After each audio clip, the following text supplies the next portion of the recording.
नमस्कार दोस्तों, तो आज हम एक नया वीडियो लेकर आए हैं आपके लिए। वो है राजनीतिक दृष्टिकोण। देखो, हमने जब से राजनीति के बारे में, सब्जेक्ट के बारे में पढ़ना शुरू किया है ना, तब से हमने देखा है कि राजनीतिक विज्ञान क्या है उसकी बात हम कर चुके हैं। इससे पहले वाले वीडियो की है। उसके बाद में एक वीडियो और डाला था, उसमें हमने बात की थी राजनीतिक सिद्धांत क्या होते हैं। सिद्धांत की बात करते हैं, सिद्धांत की बात की है।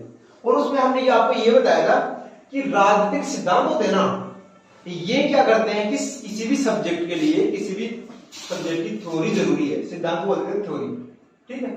अब ये जो थ्योरी है, राजनीतिक सिद्धांत की जो थ्योरी है, उसके आगे हम बात करते हैं दृष्टिकोण। दृष्टिकोण में हम बात करते हैं कि कौन से विचारक ने राजनीतिक विज्ञान के बारे में क्या क्या कहा है। कोटेशन के बारे में डायरेक्ट क्वेश्चन आता है, ठीक है। अब क्या होता है कि जो राजनीतिक दृष्टिकोण है ना, उसमें हम बात करते हैं मैक्स वेबर की। मैक्स वेबर ने क्या कहा?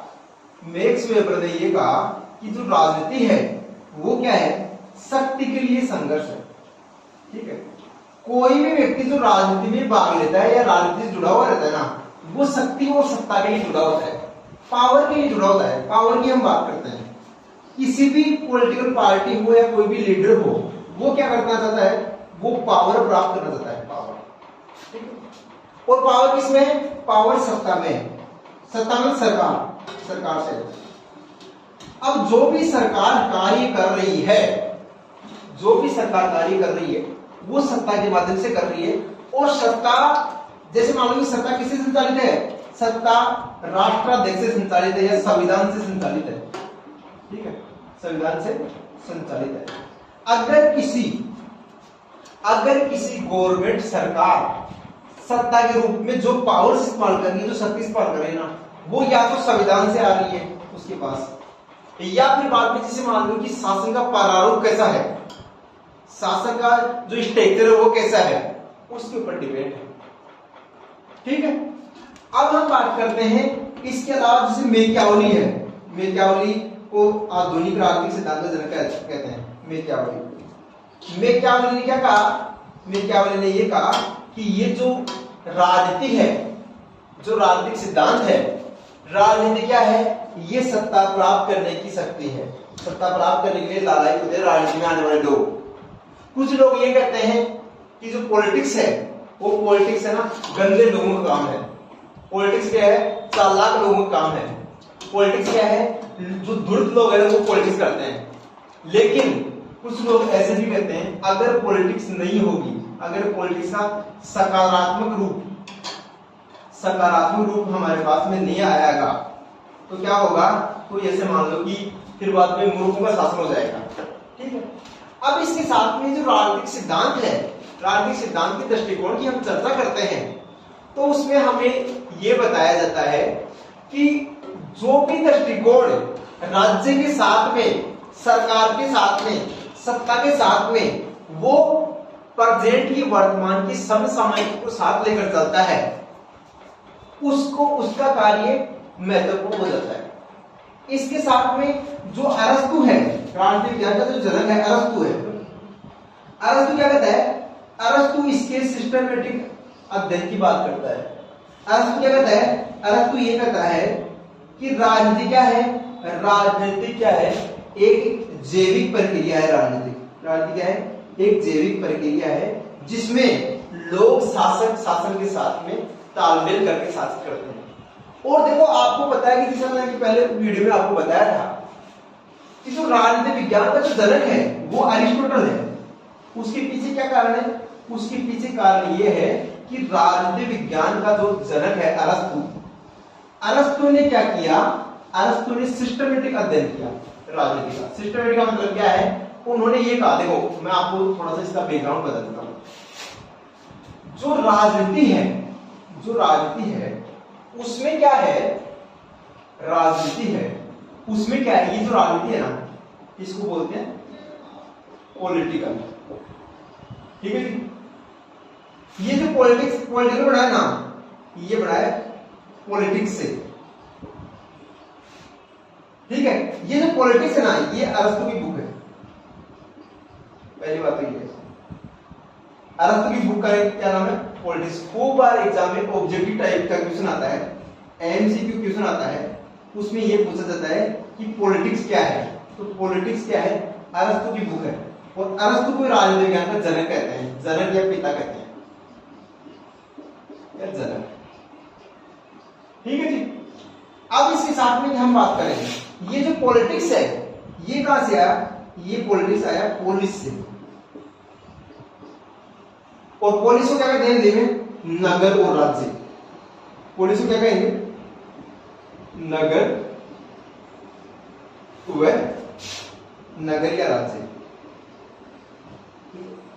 अब जो नगर है, नगर और राज्य है, इसके आधुनिक स्वरूप की बात करें, इस राज्य के आधुनिक स्वरूप की हम बात करते हैं, तो राज्य कितने तत्वों से बना हुआ है, राज्य 4 तत्वों से बना हुआ है। कौन कौन से 4 तत्व है इसमें, क्या है, एक है हमारा क्या है, राज्य बनाने के लिए, मैं मैगी बनाने की बात नहीं कर रहा हूं यहां, मैगी बनाने के लिए 4 तत्व चाहिए, वैसे ही राज्य बनाने के लिए 4 तत्व चाहिए। कौन कौन से, राज्य के पास में अपनी जमीन होनी चाहिए। क्या होगी, राज्य की अपनी जमीन होगी, जमीन के ऊपर कौन होंगे, लोग होंगे। ठीक है जी। किसी जैसे मान लो कि लोग नहीं, लोग होंगे, लोग या जनता। ठीक है। जैसे जैसे मान लो हमारे पास जम्मू कश्मीर से लेकर कन्याकुमारी तक क्या है, हमारा जो भारत है, जम्मू कश्मीर से लेकर कन्याकुमारी तक क्या है, हमारे पास ये लैंड है, जमीन है। ठीक है। ये जमीन जैसलमेर से लेकर नागालैंड तक, जम्मू कश्मीर से लेकर कन्याकुमारी तक, ये हमारा भारत है, इंडिया है। ठीक, प्यारा प्यारा भारत। ठीक। अब ये तो हमारे पास जमीन है। उसके बाद में हमने कहा कि राज्य की हम बात कर रहे हैं, राज्य का संदर्भ यहां कौन सा संदर्भ है, राज्य का संदर्भ का मतलब यहां यूपी की, पंजाब की, हरियाणा की, राजस्थान, ऐसे बात नहीं हो रही। जब भी हम राजनीति विज्ञान पढ़ते हैं, पॉलिटिक्स पढ़ते हैं, पॉलिटिकल साइंस पढ़ते हैं, वहां जब भी राज्य शब्द आएगा तो स्टेट इसको इंग्लिश में कहते हैं। ये स्टेट का मीन्स क्या है, स्टेट का मीन्स ये है पूरे देश की बात हो रही है। यहाँ अंतरराष्ट्रीय स्तर के ऊपर राज्य की बात का मतलब ये है कि पूरे देश की बात हो रही है। पूरा देश कौन सा, पूरा देश ये। हाँ, हम ये अलग बात है कि हम अलग ही जो इस देश के अंदर जो डिवाइडेशन है वो हमने 28 राज्य और 8 केंद्र शासित प्रदेश में डिवाइड कर रखा है, वो तो हमारी अपनी व्यवस्था है। लेकिन हम राज्य की जब भी बात करेंगे, तब पॉलिटिकल साइंस पढ़ेंगे, तब राज्य की बात करेंगे, तो क्या होगा, तब हम क्या करेंगे, पूरे देश की बात करेंगे। यहां तक क्लियर है आपका, आगे चलो। उसके बाद में लोग मिलकर क्या बनेंगे, सरकार बनाएंगे, सरकार, गवर्नमेंट। ठीक है। उसके बाद में सरकार के पास क्या होगी, सरकार के पास सॉवरेनिटी होगी, संप्रभुता होगी। तो ये 4 तत्वों से मिलकर बनता है राज्य। संप्रभुता का मतलब क्या है, सॉवरेनिटी का मतलब क्या है, सॉवरेनिटी का मीन्स ये है कि जो भी सरकार कार्य करना चाहेगी ना, तो उसके ऊपर किसी का आधिपत्य नहीं होगा। जैसे इसके बारे में एक किस्सा चलता है कि 1974 में हमने क्या कर दिया, हमारी सरकार ने 1974 में परमाणु परीक्षण किया, परमाणु बम बनाया हमने। ठीक है। परमाणु बम बनाया, तब ऐसे कहते हैं कि भारी दबाव हमारे ऊपर सरकार पर आया है। अमेरिका, रूस या फिर बाद में बड़े जो कंट्री है, उन्होंने कहा कि ये इंडिया ने अच्छा काम नहीं किया है। लेकिन जो मना कर रहे थे ना, उनके पास में पहले से परमाणु हथियार थे, इसलिए हम क्या है, हम संप्रभु थे, हमने उनकी बात नहीं मानी और हमने परीक्षण कर लिया। तो इसका मतलब कि जो भी सरकार अपने निर्णय ले सकती है, या फिर मान लो मैं ये कहूं, मैं कोई भी व्यक्ति है, आप हो, तो कोई भी व्यक्ति अपना जो डिसीजन लेता है वो क्या है, अगर वो अपना डिसीजन खुद ले पा रहा है तो इसका मतलब वो सोवरेन है, वो संप्रभु है। ठीक है।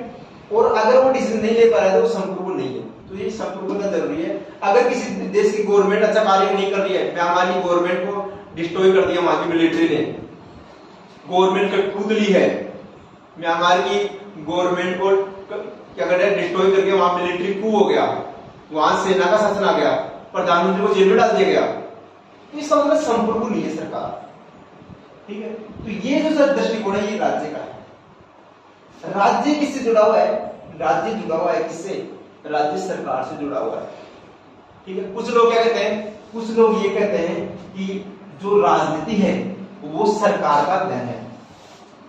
कुछ लोग कहते हैं राजनीति है वो राज्य का अध्ययन है। ठीक है। तो इसमें क्या है, अलग अलग पर्सपेक्टिव देखने को मिलते हैं, अलग अलग दृष्टिकोण हमें देखने को मिलते हैं। इसी प्रकार से जो राज्य है, राज्य का दृष्टिकोण सबके लिए अलग अलग माना जाता है। ठीक है। इसी प्रकार से जैसे मान लो कि डॉक्टर B.R. अम्बेडकर की हम बात करें, अम्बेडकर ने यह कहा कि जो राजनीति है वो सभी तालों की चाबी है। जितनी भी प्रॉब्लम है, जितने भी ताले लगे हुए हैं, उनकी सबकी चाबी एक ही है, चाबी। ऐसे कहते हैं प्रत्येक जो प्रॉब्लम है उसका सॉल्यूशन किसके पास में है, राजनीति के पास में है। ऐसे डॉक्टर B.R. अम्बेडकर का अपना दृष्टिकोण है।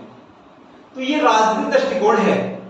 उम्मीद करता हूं आपको समझ में आया होगा, और हम आगे भी छोटी छोटी वीडियो के माध्यम से आपका नॉलेज का, सब्जेक्ट का जो इंप्रूवमेंट है वो करते रहेंगे।